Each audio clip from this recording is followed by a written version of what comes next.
welcome. You're watching Medically Speaking, and I'm Meenakshi Upreti. Omicron, the new variant which has got all of us extremely worried, is in the news once again. Every day we are reporting more cases of Omicron variant. Today we have a returnee from Nigeria who has also tested for Omicron, taking the total cases to around 33.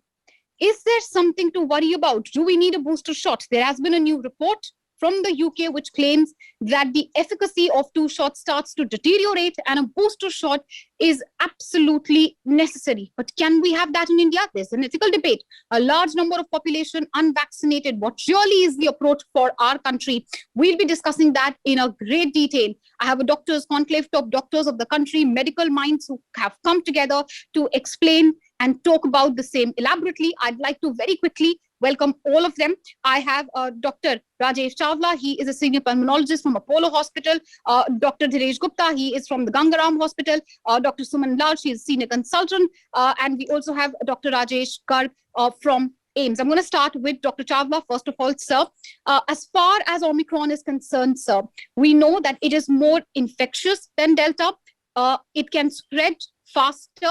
But as far as the booster shot is concerned, the efficacy of vaccines is concerned, what do we know about the efficacy of Covishield, Covaxin, 2 vaccines which have primarily been given in our country? 8 people who were fully vaccinated with Covishield have already tested positive in India, sir. You must understand, even if a person has taken a vaccine, that does not mean that the person cannot get infection. One should understand, when you take vaccine, it prevents almost 100% prevention of death.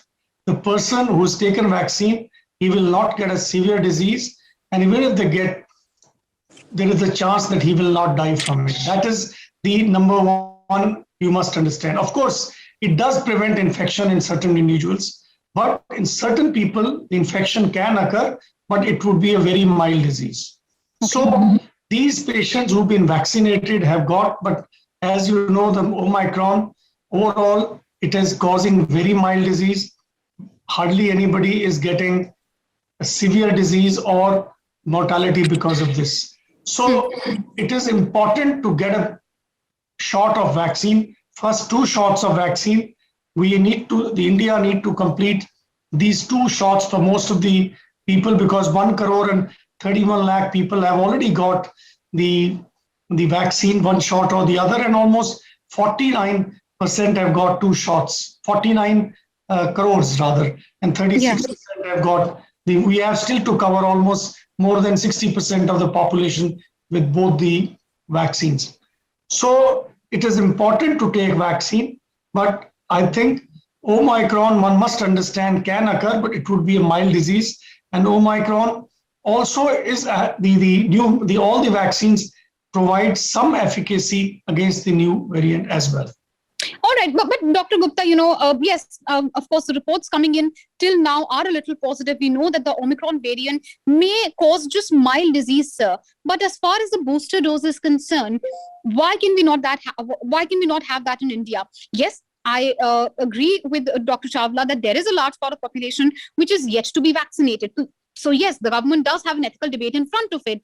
But then we have the Serum Institute of India, which is, of course, approaching the select committee over and over again, saying that they have extra doses and they should be allowed to give booster doses in the open market. What is your view on the same? Do you see that there is any need for booster doses as of now? Or it's better, as Dr. Chawla suggests, to hold our horses, wait for some time, and perhaps after a large population of our country is double jabbed, then should we have this discussion, sir? Yeah, I would like to look at some of the studies which are being done, which are released as not a peer-reviewed one, especially done on Covishield, right? And in UK, what they have found that efficacy has definitely reduced over 6 months. The last dose has been those patients, those humans who received Covishield 6 months back. So gap of 6 months, there is definitely this reduction in the immunity. I'm talking about Covishield. I'm not talking about Pfizer and Moderna. So if you look at the policy of the West, they are already giving booster. So question is that why not here? Why not in India? We should give booster where we consider that Covishield is little bit inferior to the RNA vaccine. That is the question. Now, there are two aspects. What has happened? We cannot compare West with India because we had Delta where many of the people got Delta infection. But having said that, there are populations who are going to, less immunity because they never got infection. They got vaccine 6 months, especially healthcare workers. And looking at, I'm not just talking about Omicron. Omicron is just one virus, and next 6 months you are going to get more RNA mutated virus, right? So it is a high time that we all should get booster dose. All means high risk. I further define the high risk. See, all centers, you'll find that almost 90% of the center, there are hardly any people. You open up a vial, you don't find even 8 members or 10 members who are to be vaccinated for that vial. All centers are just empty.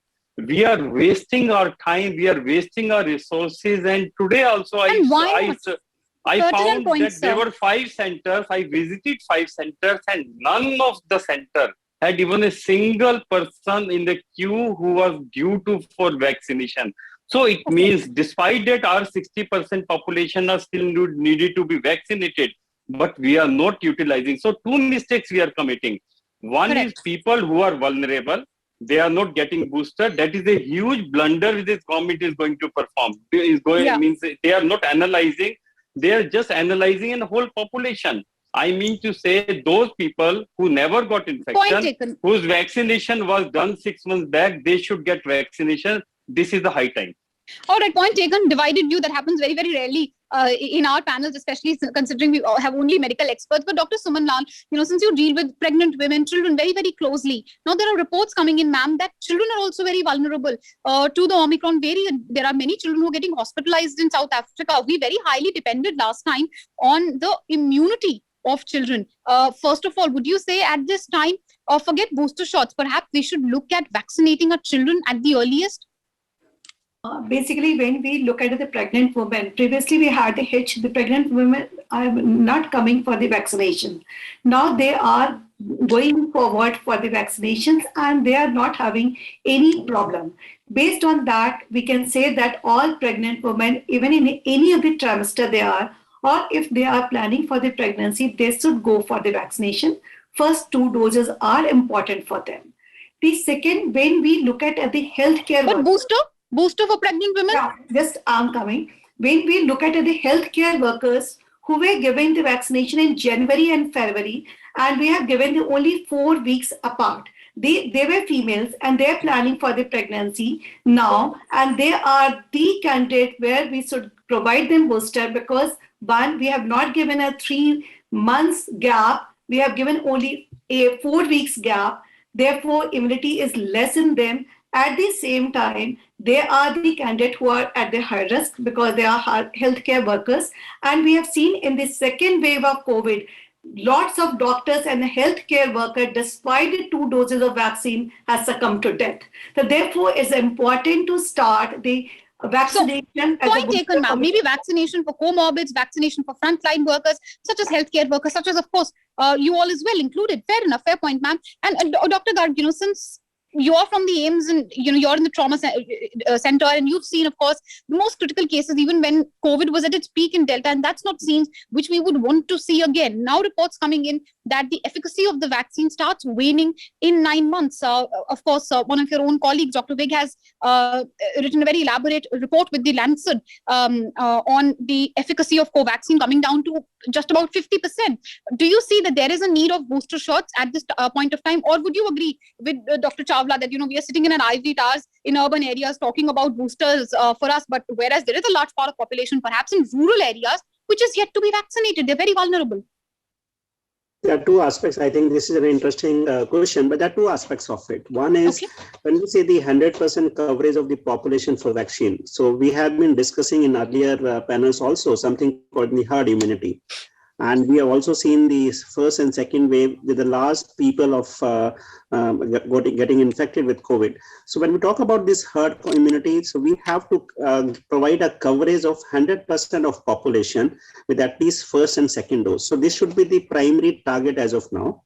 And then, as you rightly said, that the antibody titers in the body wanes off with time, then it will be a time for the booster doses in the high-risk population. So there has to be a strategy, because covering such a large population for a third booster dose and not giving the first dose still to some of the population may not be a good idea. So we have to strategize this, maybe to begin with, target 100% population with first dose, then second dose, and then with high-risk population with the third booster dose may be a good strategy, because we have to look for the practicality also. All right, let me play the devil's advocate, because I'm going to take two counterpoints from your, from the points which you made, and I'm going to take it to Dr. Chawla and Dr. Gupta, both of whom who had almost opposing point of views. Dr. Chawla, you spoke about the need to hold on to boosters, sir. But when we speak, as Dr. Garg also said, let's give double jabs to the entire country. That's a longer process. That may take a few more months, and the efficacy for many, especially comorbids, especially healthcare workers, as Dr. Lal also spoke about, could reduce significantly. Hence, we're putting their lives at risk.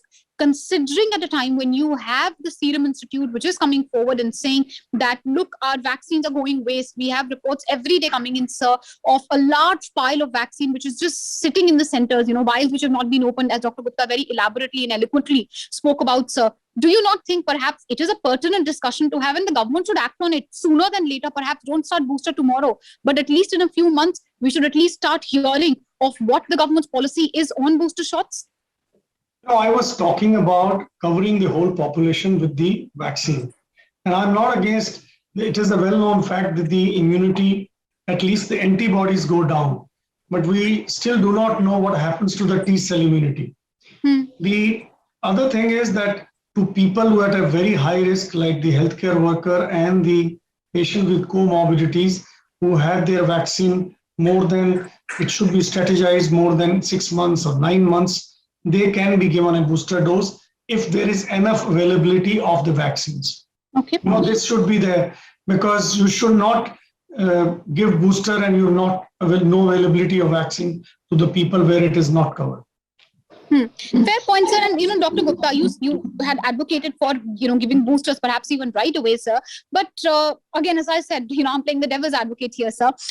When we speak of boosters without vaccinating the entire population, we could see further more mutations. That's exactly what had happened in South Africa. One of the reasons is, many say, of course, it's not been proven, but the mutation, the so-called quote-unquote horrible mutation, as WHO has itself described, could be because that there was a large number of unvaccinated people. It's a poorer continent. You have a lot of HIV patients as well, and that's perhaps how the mutation could have possibly happened. If we do not have everyone vaccinated, we could see more mutations, and that could be more dangerous. And perhaps that's why we should hold on this, this whole discussion around the boosters. What is your thought on that, sir? Yeah, see, we need to look at the scientific factor. The another mistake which is being done is that the vaccine is not getting, updated. In influenza, if you look at every year, we get a new vaccine. A new virus comes, there is an antigenic shift or drift, and you get new virus. Now look at US. They are within 90 days, they are getting Omicron-based vaccine, which will cover the past one, original one also, as well as Omicron. But we are not listening this thing from our indigenous vaccine at all. So I mean to say, more you delay the vaccine to the whole population, to 100% population, this is going to be distant dream. This is never going to happen. And in any vaccination program, no 100% population, even if you look at the US, UK, the most learned population, if you consider them, they are not going to get them 100% vaccinated. What we want primarily, those people whose antibodies are getting weaned off, their immunity is getting weaned off, that should be studied in India itself, right? One step. Second step, we should have advanced or modified vaccine soon available next 90 days or 110 days. Third step, those people who are more prone, say subset of those people, they should get vaccinated. Where's the shortage of vaccine? There's a huge number of vaccine. I'm not asking that I should get in free of cost from government of India. It's fine if I'm paying for that. I mean to say, government should have strategy to cover up the high risk Fair enough. population, looking at the science. So science is not acting here. We are talking about just resources to cover up 100%. That's why we are not giving vaccine to the 10% of the population whose probably immunity has been waned. We are giving virus to chance to get mutate and to But do affect. we This need a virus is going booster? to get mutate. Okay, Neil. that's a fair point, sir, you make, but you've also, raised another point, which is, do we need a booster or do we need to upgrade the vaccine? Dr. Lal, Probably, first of all, what do we know? what science says? Yeah, what science says is Okay. that even if you give the same vaccine, you can have efficacy. I'm talking about again Covishield. I'm not talking about Pfizer. 70% from 50%, right? Second part, but very soon we need Okay. to have modified vaccine. No, but sir, as far as a modified vaccine is concerned, Dr. Lal, what is your view? What do we know about the ability of this variant to evade the immunity which is provided by the vaccines? When we talk about any of the viruses and its variant, if we are giving the vaccine, maybe the influenza virus, if we are giving the vaccine to one strain, it will be protective little bit for the other strain also. Based on that, if we are not having the other form of the vaccine, till now, we can protect our population because we are expecting the wave will come within 2 months. And if we are just delaying, thinking we'll make the vaccine and not protecting our population, then we will again go in the same crisis period which we had earlier. Therefore, whatever we are having, we can open it for as a booster for the high risk population. At the same time, I agree with the Dr. Gupta that we should focus on the variant vaccine as well. All right. Totally agree. Doctor, Totally agree. okay, Dr. Garg, do come in here, sir. As far as upgradation of vaccines is concerned, that, of course, is another debate from another day. Right now, we are even checking whether Covaxin and Covishield are effective against the Omicron variant or not. Those studies are, going on right now. At this point of time, what will you say, sir? What's the best bet? Vaccines, get double jab for those who haven't, or perhaps masks, as many say, as Dr. V.K. Paul himself had said just yesterday in a press conference, that the fact that we have brought down our masks and preventive measures to the pre-Delta levels has made the situation even more dangerous. Absolutely, I fully agree. Even in the first wave and the second wave, when the vaccines were ongoing, we are always emphasizing it has to be a COVID appropriate behavior. So there's no confusion about it, because none of the vaccines worldwide is providing 100% immunity for not getting the infection. It comes down with the severity.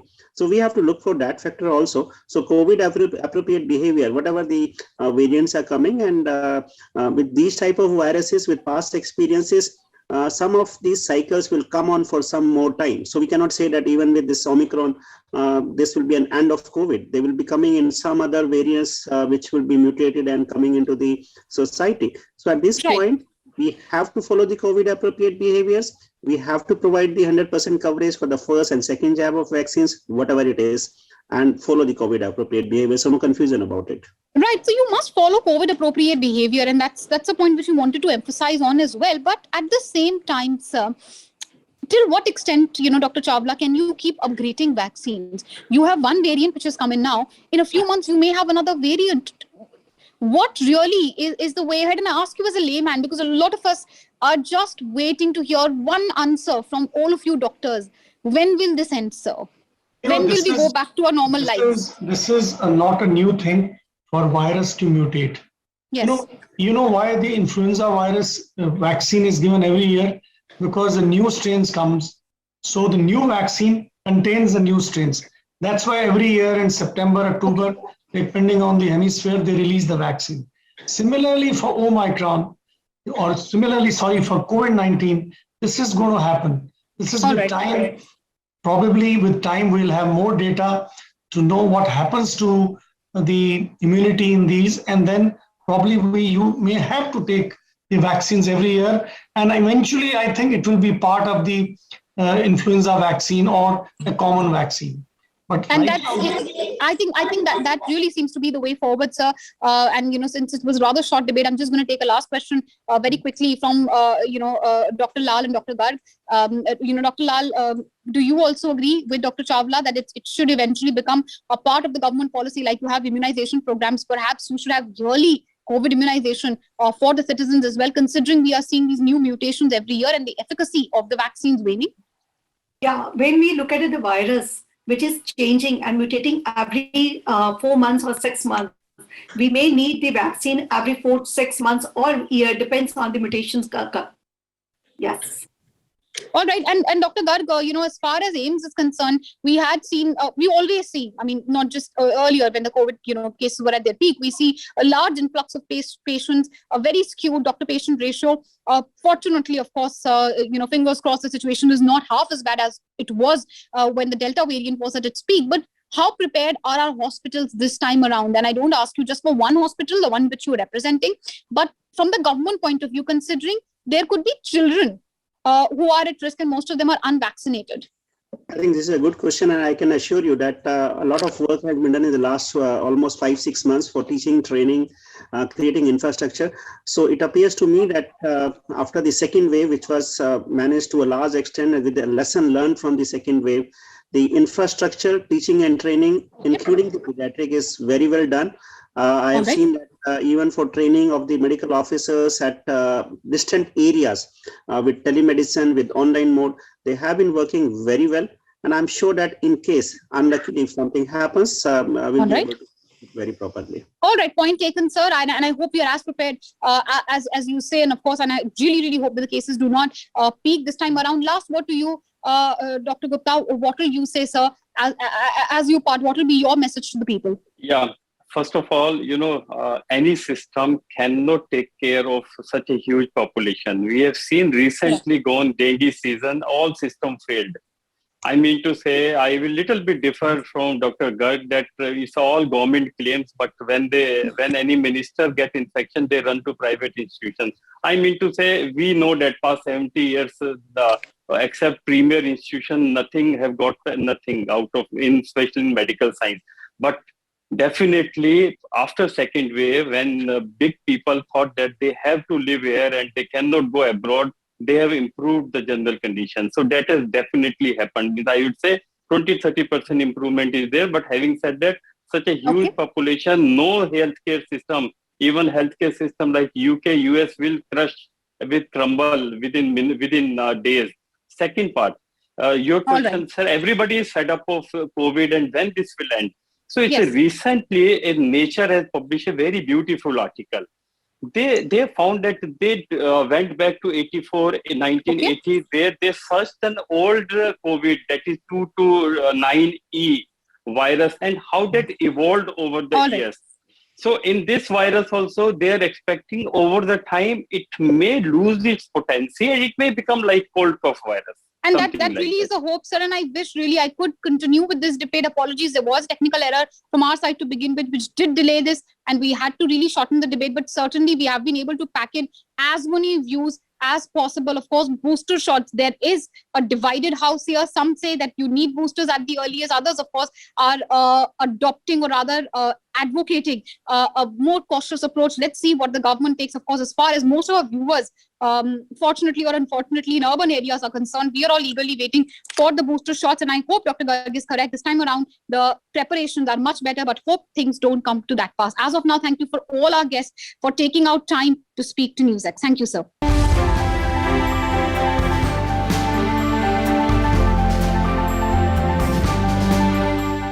For more such videos, subscribe to the NewsX YouTube channel, hit the bell icon.